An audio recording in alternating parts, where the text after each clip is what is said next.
everyone. Today's guest is David Martin. He's a literary instructor and he's one of the main organizers of the Single Onion reading series, longest reading series in Calgary, Alberta. He has 3 collections of poetry, Swan, Kink Bands, and Limited Verse, all of which I have read and all of which I love. And I reread because they're all very, very powerful works.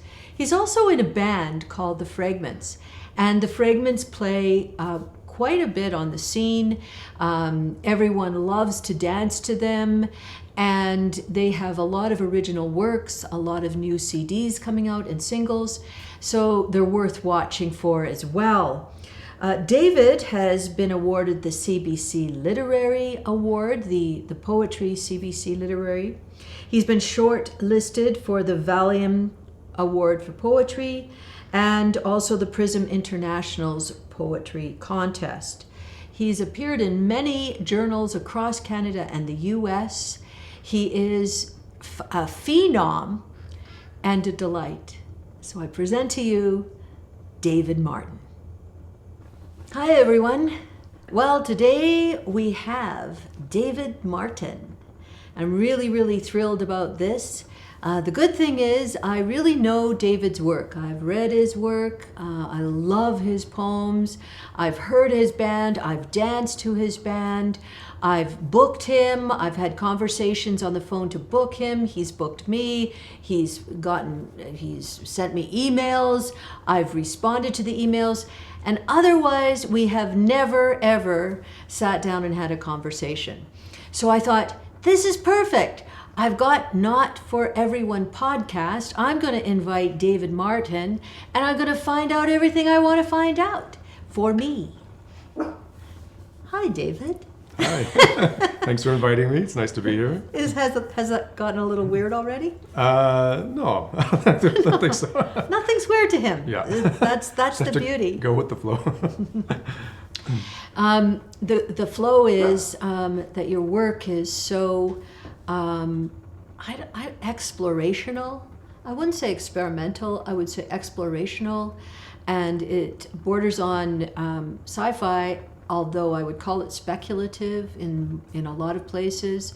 When I read your work, I'm inspired to look up and to research ideas as it relates, and poetry as it relates to science. What do you think about that? I think that's a good encapsulation of some of the ideas I've been exploring. My first book, Swan, was all about the history and mythology of the Alberta Oil Sands. Oh, just a sec. We have someone here called Ryan, who is the great Ryan, and he's going to hand me Swan. Can you hold it up? Sure. There. So this was published in 2018 by New West Press, and I was kind of fascinated with the strange history of the oil sands in Alberta. I had a friend who had worked as an archaeologist, and he started telling me stories of this failed entrepreneur and sort of this weird quest that he was on, and that kind of inspired part of the book. So I did some archival research and went up and looked at some of the sites that are still there with him and some of the archaeological sites that he had found. And then it sort of took more of like a mythological turn, where trying to kind of grapple with what the oil sands represent to us as Albertans, and trying to sort of piece this all together in a poetic way that sort of comes together as a cohesive whole. So that was definitely the intent with the first book.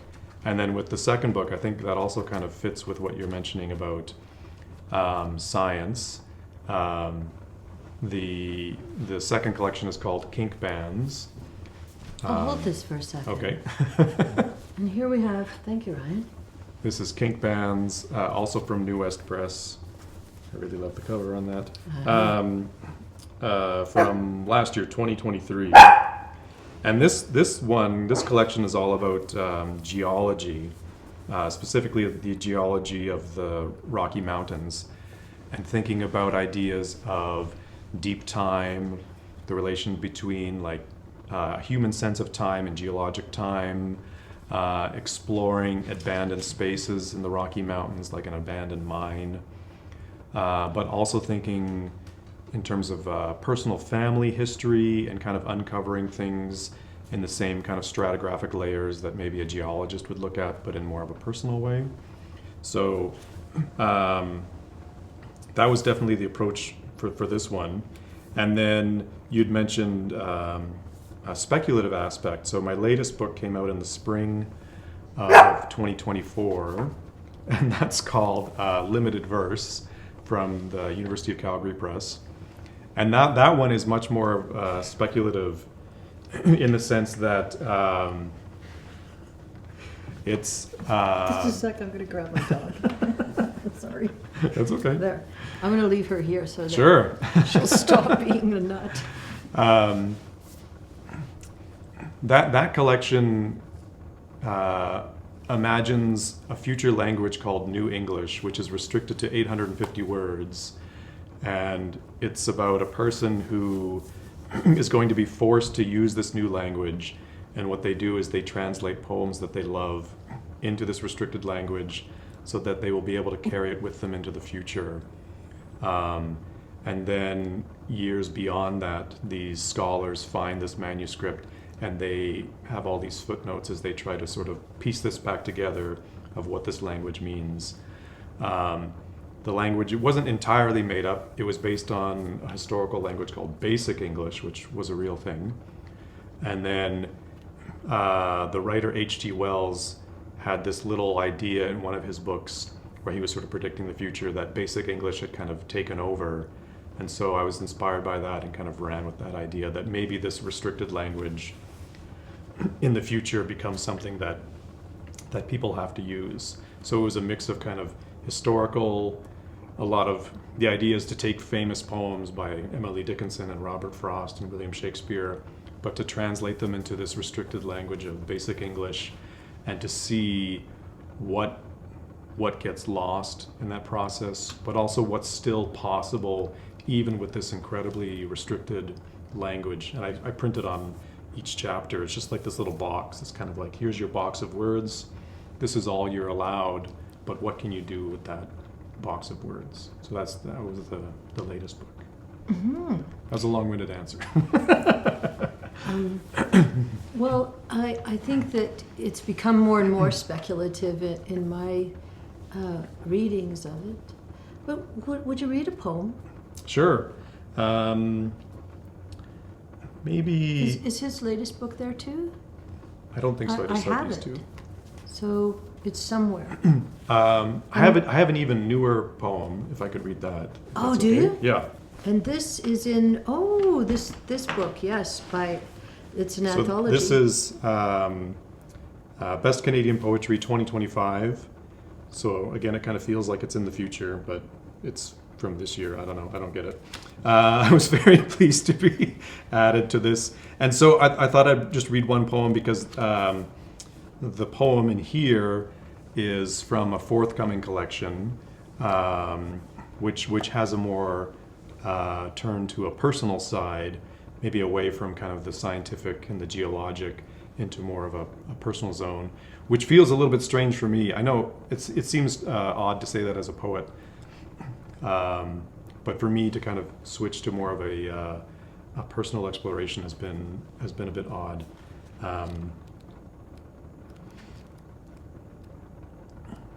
Why?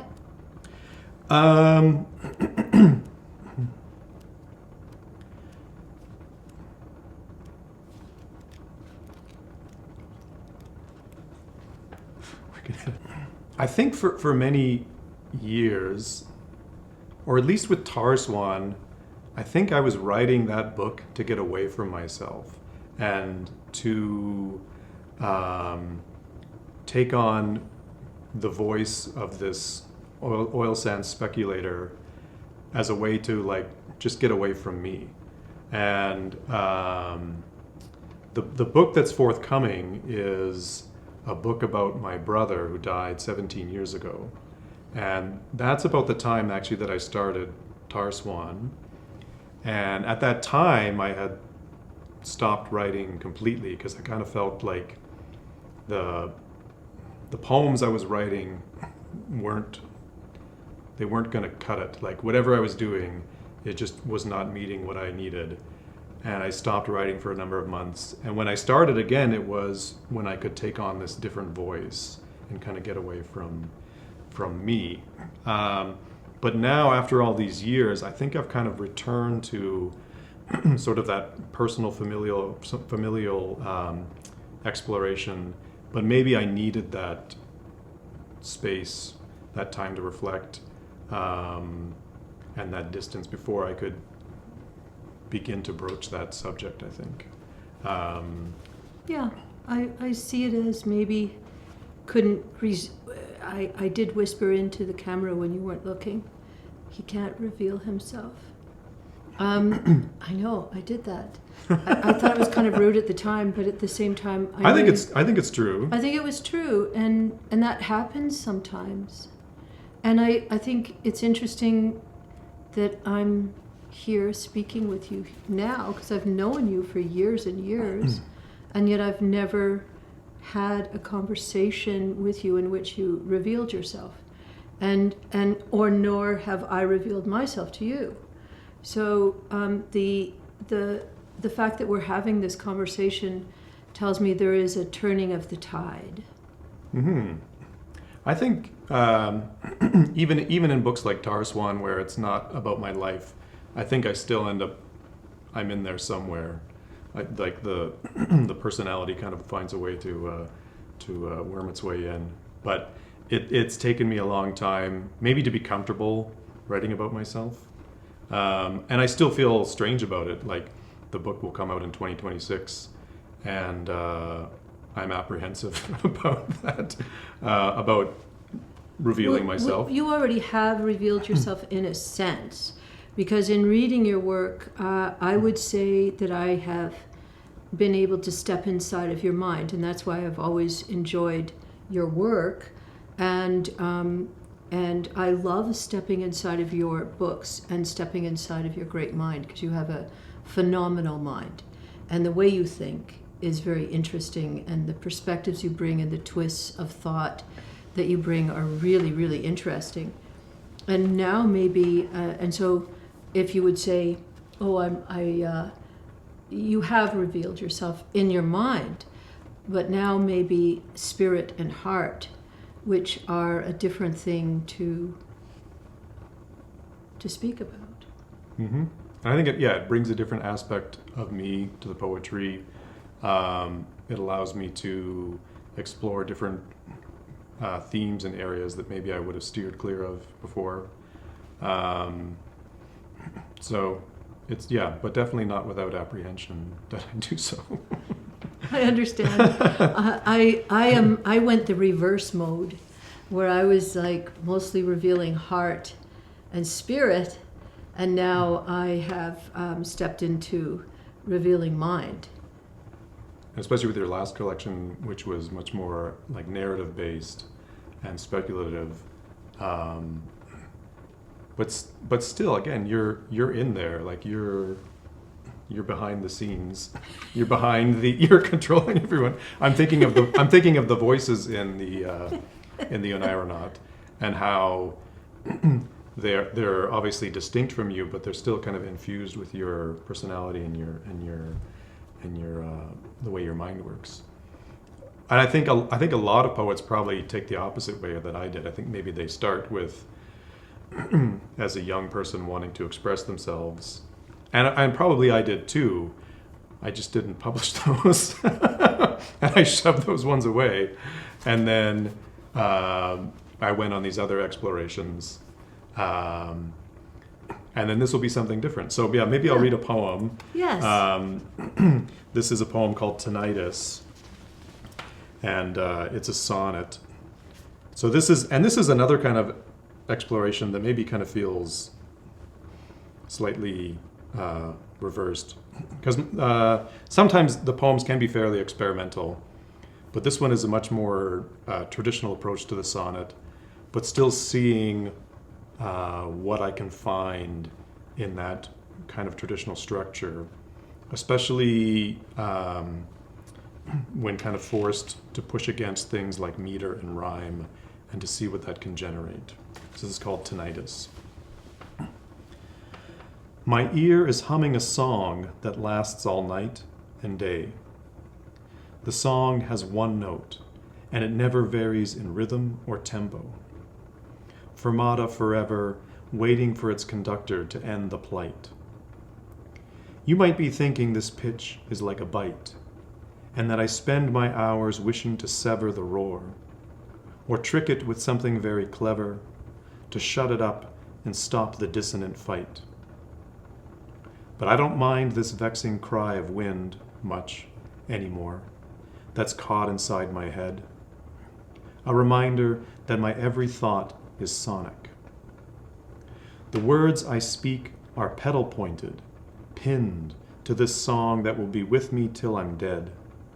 A single tone that's stretched for me, my tonic. So that's a more recent one.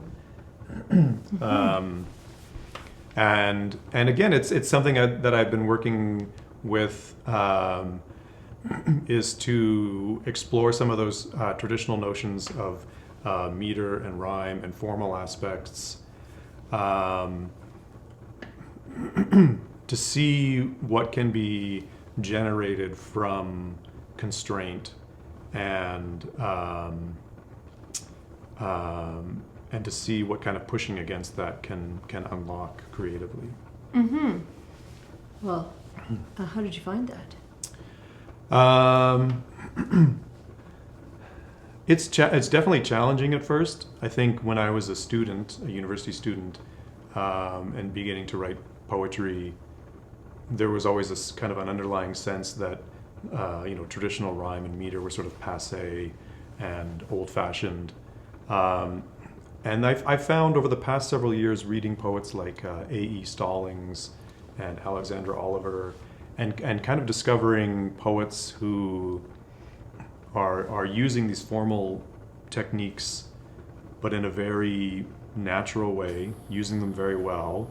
And especially with A.E. Stallings, she's written essays where she talks about how rhyme seems like a constriction, but really it opens up possibilities for the poet by forcing them to engage with language, and by setting yourself constraints that you have to push against. In this weird way, you kind of unlock creative ideas that maybe you wouldn't have found if you didn't have to kind of push against those boxes. And so that's intrigued me for the past few years, and it's sort of guided a lot of my writing, which is, again, sometimes there's a notion in poetry to like see if you can just let everything out at once in a flood. And then there's another way, which kind of seems contradictory, which is if you set yourself all these rules, that maybe that unlocks a different idea of creativity. I agree with that. I think that that's true. And I think it's unfortunate that we have to follow the rules that were set for us by other people. And so a lot of what I've been working on is setting my own rules, deciding what my own constraints are going to be, and they might not be what were done in the recent past or even the past. Mm-hmm. So there are the possibilities of making your own boxes, and I find those boxes to be quite interesting, how they relate to sound as well. And your work is very sonic. It's meant to be said aloud. It's meant to be sung. It's meant to be said by me. No, I read your work out loud, and I enjoy the sonic qualities. And as soon as you're creating those sonic qualities, you can't do that without restraint. The restraints you've created by your own decision to make music. Mm-hmm. And I like the idea of, especially with sound, trying to create like a density of sound. And so I'll maybe write a sentence, and I like the idea behind it, but it kind of feels like a humdrum sentence. But as I start to kind of force myself maybe to contract it, that now I'm just kind of focusing on key words, and they're starting to kind of bump up against each other, and they're kind of bringing their dense sonic quality, almost like tectonic plates kind of like rubbing up against each other. Yeah. And then that can, once you're kind of alive to those sounds, and then you sort of pick up on those, and then you can bring them into other words, and it can sort of flow from there. So I think in some of my earlier work I was maybe overly obsessed with sound, especially like condensing, and now I'm still obsessed with sound, but I think I let the lines breathe a little bit more. There was Clive James, the poet and critic, had kind of a aside or a scoffing remark that saying a poet is good with sound is like saying a painter is good with paint. Like it should just be a given. But when you read a lot of poets, maybe that doesn't jump out at you, that maybe sound isn't kind of like a key thing for them. So for me, it is really important when I'm working through drafts. I'll often record it on my phone and then just listen to it, and I'll spot something that I don't like, or a word that I've repeated without noticing it, or where I feel like the sound has kind of gone flat. And so I'm using the ear to kind of edit and to spot those aspects that maybe wasn't aware of just on the page. Well, absolutely. I always edit live, and in fact hire actors to read the work and bring the editor into the room with the actors so they can actually hear the work as it was written to be orated. Mm-hmm. And so if I haven't written it to be orated correctly, the way I meant it to be said, then I need to revise. And also that way the editor can get an idea of the sound of it. Because it's not, for me, poetry must live in sound as well as on the page. Mm-hmm. And the gap has largely been between schools of thought, and one being a strength in one and the other being a strength in the other. I find what you're doing to have the strength in both. And I think that could be the goal of more poets, because it then can live on the page and in sound. And then the poem is doing everything it really could do. Mm-hmm. And it gives, there's a huge expanse in the poem that way, which is why I appreciate your work and why I read it, because I get to experience more than just one level. You know, it's functioning on different levels. Who are your mentors, the people who have influenced you most?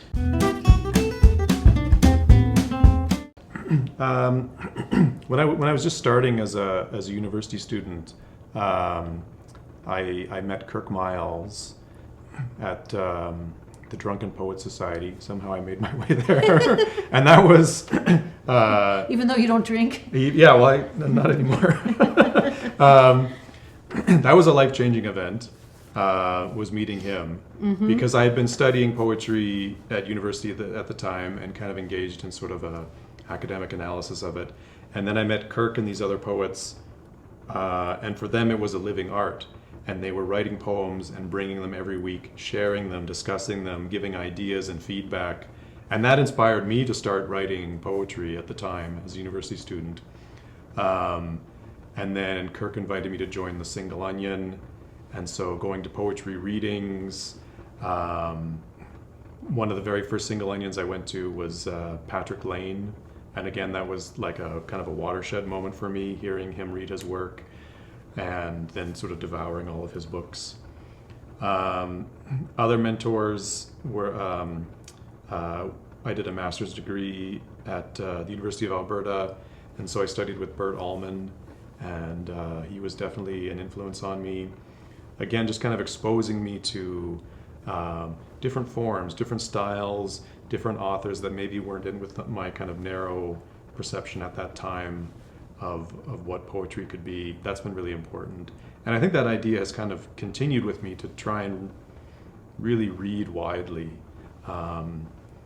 Experimental poets, language poets, sound poets, formalist poets, spoken word poets. And so even if it's not like something that I'm going to be doing myself, I'm always kind of picking up ideas and just interested in what each aspect can kind of bring to the art, what I can kind of steal from it. And that kind of, maybe that goes back to what you were saying about trying to get these different levels on the poem where it can exist as sound, it can just exist as ideas, it can be on the page and kind of have a visual component to it, so that there's a lot that the reader hopefully can get out of the poem.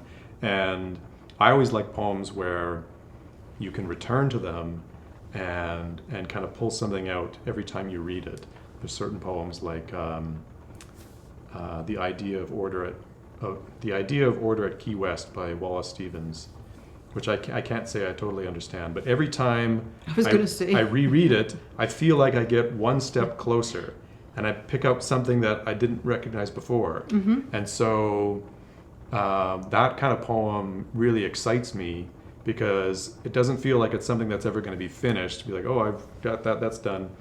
But at the same time, it doesn't feel so remote that I'm completely like blocked out of understanding it.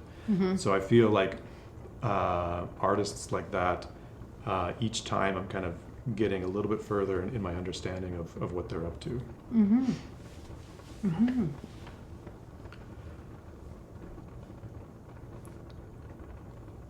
It's interesting you bring up Kirk Miles, because he had a huge influence on me as a young poet. And someone mentioned Sylvia Plath, and he read Daddy to me. And it actually blew my circuits because I hadn't heard it before. He, I think, has had a huge influence on a lot of people. He has, definitely acting as a mentor for young poets in Calgary, also with his work with the Single Onion and putting on readings in Calgary. And I think this is what kind of inspires me both with you and Kirk is your engagement with the literary community. So even as a young writer, I was kind of picking up on those ideas that I'm working on my own projects, but I'm also involved in the community and putting on events, meeting people, writing grants to bring in poets and things like that. And that was a formative aspect as a young writer, being around you and Kirk, and just kind of seeing how the artists were connected with the community, giving back to the community, and then seeing that blossom with, the next generation of writers emerging, and I think giving back is so important.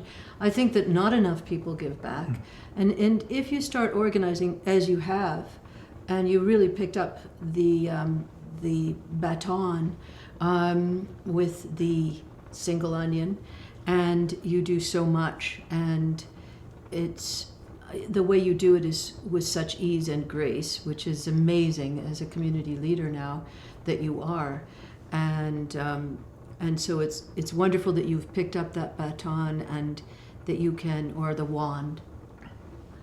You've taken the wand.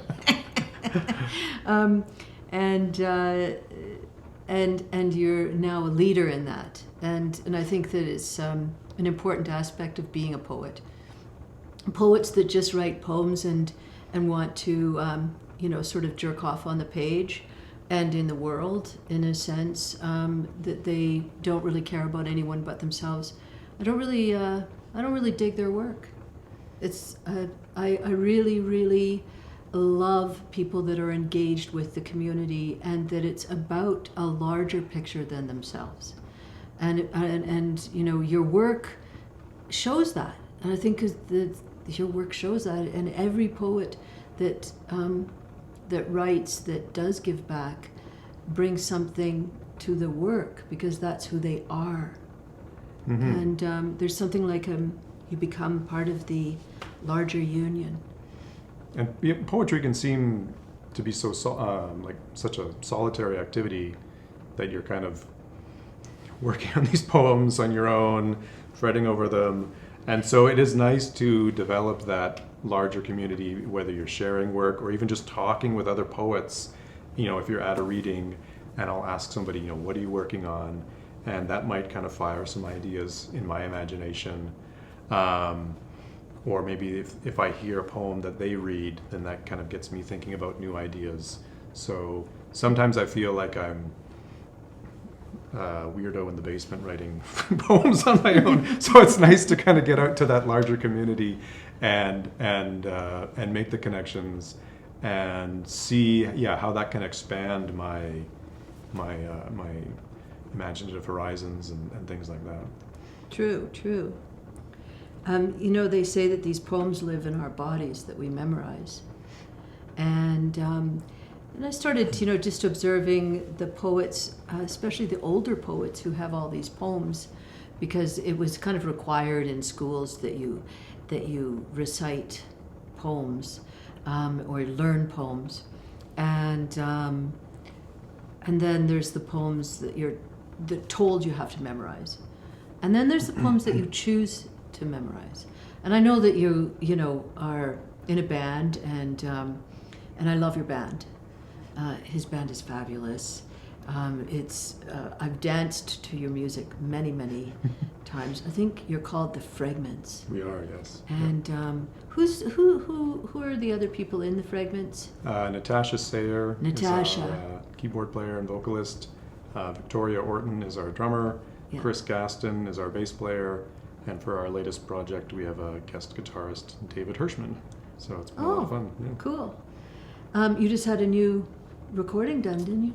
Yes, so we released a couple of singles recently, and then the full album will be released January 10th. And we're going to celebrate with a big event at the Ironwood, so we're really looking forward to that. Oh, that's good. That's very, very good. That's exciting. Mm-hmm. And I'm happy to hear that. Because the Fragments, they're really, really good. I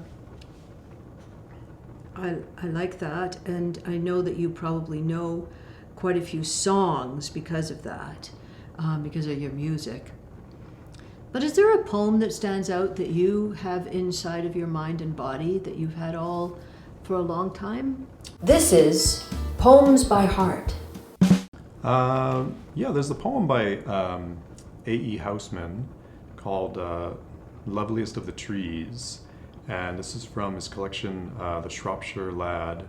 He only published a few collections. And this one, I think I was a university student and wanted to see if I could memorize a poem, and I liked this one. I think I kind of came after that generation where you were sort of forced to memorize poems, which at the time as a student I was probably like, good, I don't have to do this. But now looking back, maybe that probably would have been something good for me to have been forced to do, because you'll meet someone and they 50 years later they still have this kind of poem with them, and I think it's the poet Don Patterson who says a poem is a machine built for remembering itself, and that if you have the poem inside you as a memory, you have the entire poem. Whereas if you have a song, you're kind of thinking of the song, but you don't really have the song because you don't have all the sounds and everything. Same with a movie. But with a poem, you kind of possess the entire thing once you have it in your memory. And that maybe the goal of the poem is to make you internalize it and remember it and make it a part of you. So this is a poem by A.E. Houseman. Let's see if I can remember it now. And it's called Loveliest of the Trees. Loveliest of trees, the cherry now is hung with bloom along the bough, and stands about the woodland ride, wearing white for Eastertide. Now of my 70 and 10, 20 will not come again. And take from 70 springs a score, only leaves me 50 more. And since to look at things in bloom, 50 springs is little room, about the woodland I will go, to see the cherry hung with snow. And that's one that has stayed with me. It could be some of those same aspects that we were talking about, the metrical aspects and the rhymes all contribute to sort of this mnemonic aspect to it that allows you to kind of take it into your being. That particular poem, only in the past year or so I've realized has been set by a number of composers for like a classical singer. And again, there's probably certain elements that lend itself to that composers kind of picked up on that they wanted to explore that in their own medium. I wouldn't say that A.E. Housman is my favorite poet, but I like the idea that he approaches a lot of his poems with tremendous simplicity. But if you kind of start to dig at the corners and pull at things a little bit, you'll notice little things start to kind of jump out at you. Sometimes it seems with his poems, like when he starts off and says young lads or something, you're like, oh God, they're gonna die. Or when he says fair maids, oh, they're gonna be sad. So sometimes it seems like a foregone conclusion when you read an A.E. Housman poem, but that particular one has always stayed with me. I really love it. It's beautiful also. I mean, it would be great to compose with it because it's got a huge amount of space and time between stanzas. So, you can do 2 lines and then have music that explores this huge amount of time. Mm-hmm. In one of the arrangements by George Butterworth, I was trying to learn it a couple years ago. You sing the song, and then there's like a pretty big chunk at the end where it's just piano, and it's almost as if that's there for you to kind of think about what you've been singing about and give you a chance to kind of reflect on it and ruminate. And I like that idea. It's interesting that the lyrics are done, but we're still just going to continue with the thoughts. Yeah, because we're going into death. Yeah. And so you might as well 50 springs are little rooms. You might as well have a good death and have a whole tune, a death tune. Macabre.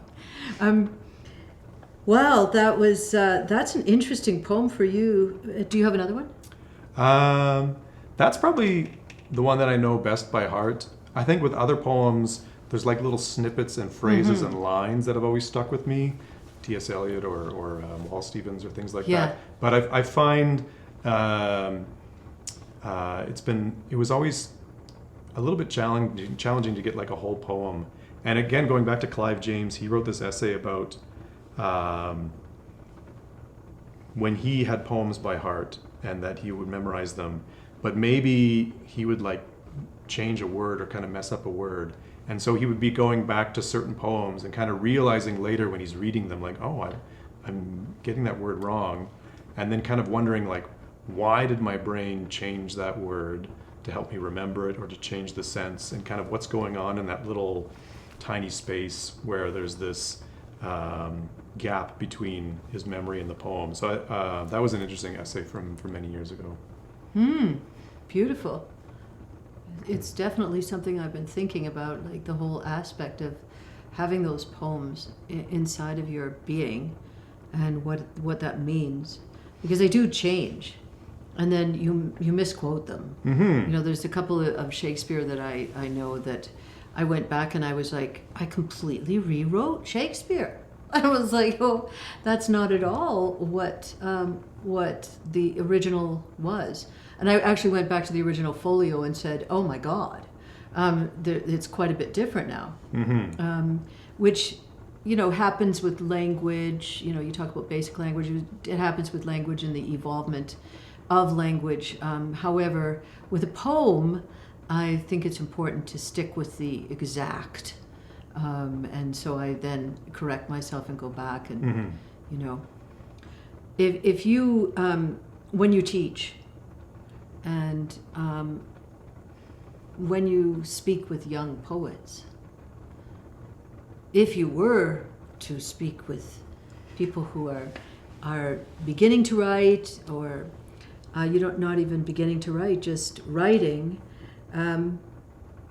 what are some points, some tips that you can give to people that can guide them? And now for tips and tidbits. I think I usually think back to what I was doing as a young poet, and so my advice is often to broaden the range in what you're reading. I think as a young poet, I was kind of attracted to a certain type of lyric poem, maybe kind of like Alberta or Irving Layton or something. And then once I was really in that kind of zone, then maybe I was tuning out other voices and other aspects that I could have been exploring. So that's the first one. I know it kind of sounds cliche, but to like read as wide as you can, both historically and in contemporary poetry. And I think, again, for a lot of students, sometimes you get maybe into like anthologies and canonical poets and things like that. But to discover the amazing poets that are writing right now in Canada, in different countries around the world, reading them in translation, that can really broaden your sense of what is possible with the art. And then also, I think, again, thinking back to my own early ventures as a poet, not to be afraid to try some of these formal aspects that may seem old-fashioned and kind of outdated, but to see what happens when you take on that challenge to write a sonnet or a sestina or something like that, or to write in metrical forms, even if it's not going to be something that you really pursue. What happens when your imagination kind of meets that resistance, and how does your creativity have to adapt to kind of meet the requirements? And I also like your idea that maybe not getting so hung up on the rules as prescribed by others, but maybe kind of setting yourself your own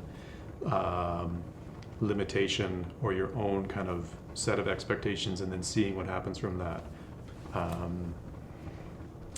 Those would probably be my main tips. I know poets always say that, read widely, but it's probably bears repeating to read widely.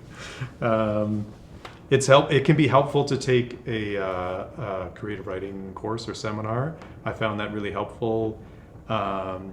Just to have a deadline to write something is suddenly very motivating. That your fellow students are going to read this next week. You got to get it done. Suddenly, that forces you to work.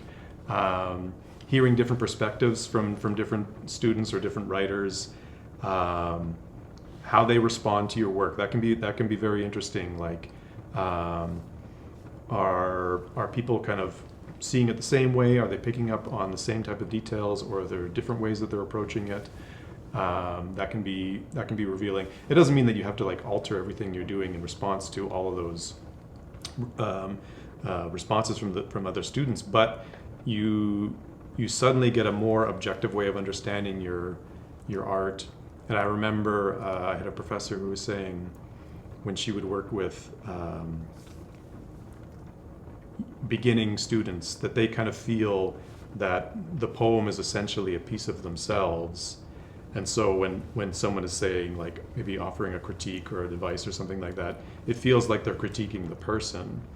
But over time, you learn to consider the poem as something that you're making, and so that if somebody's offering advice, that really it's for the poem. It's not really for you.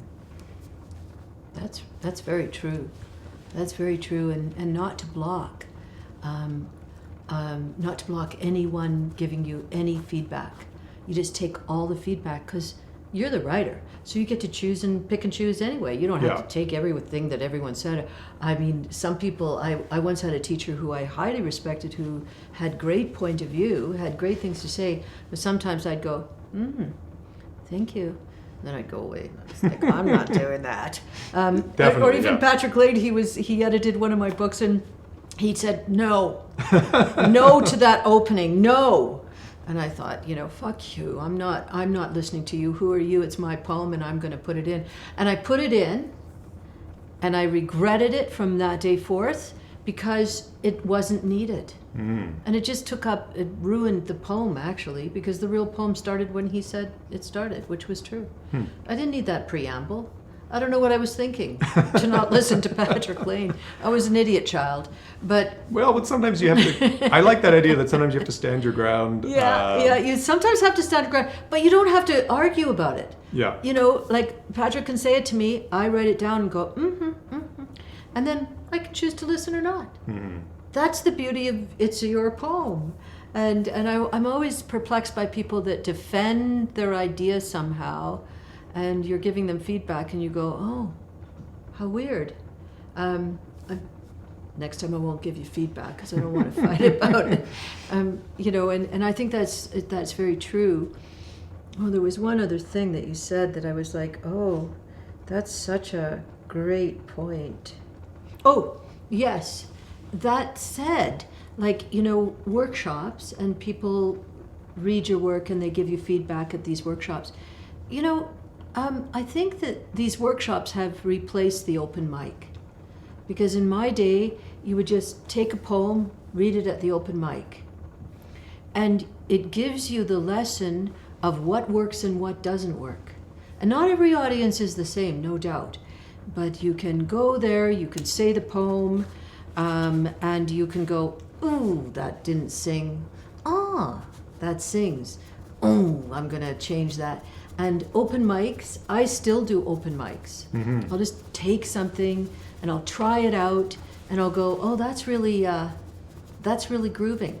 And so I don't need to have verbal feedback because everyone in the room has already given me feedback by their vibe, their physical stuff, their laughter, How they responded to it, and their no response, their sighs, their groans, whatever the feedback is, you can kind of feel it. And I have a strong belief that open mics are a great place to workshop a poem.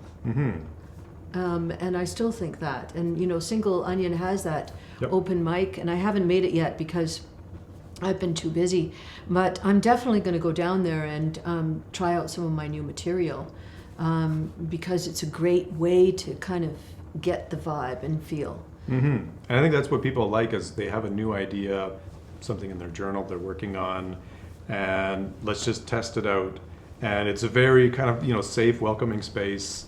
It's not too intimidating, and it's nice to get that kind of instant feedback. Like, was there a line in that poem where you could kind of hear people responding to it or something, and then maybe that's the direction that the poem needs to go in or something. So you're getting that kind of instant response. Yeah, you just have to remember. Yeah.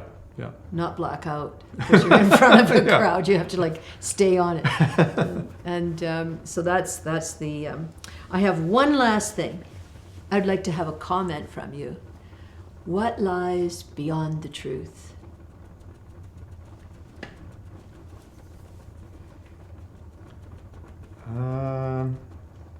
What lies in the truth?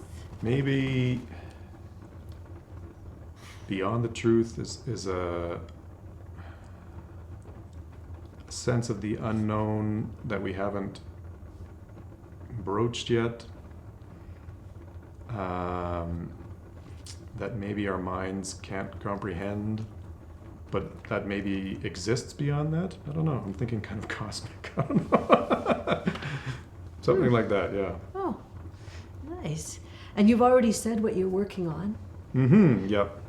And so we can include that. And so I would just like to thank you for coming and speaking with me today for this podcast, Not for Everyone. And it's been a lot of fun, yeah, and I feel like I know you a bit. It's not personal stuff.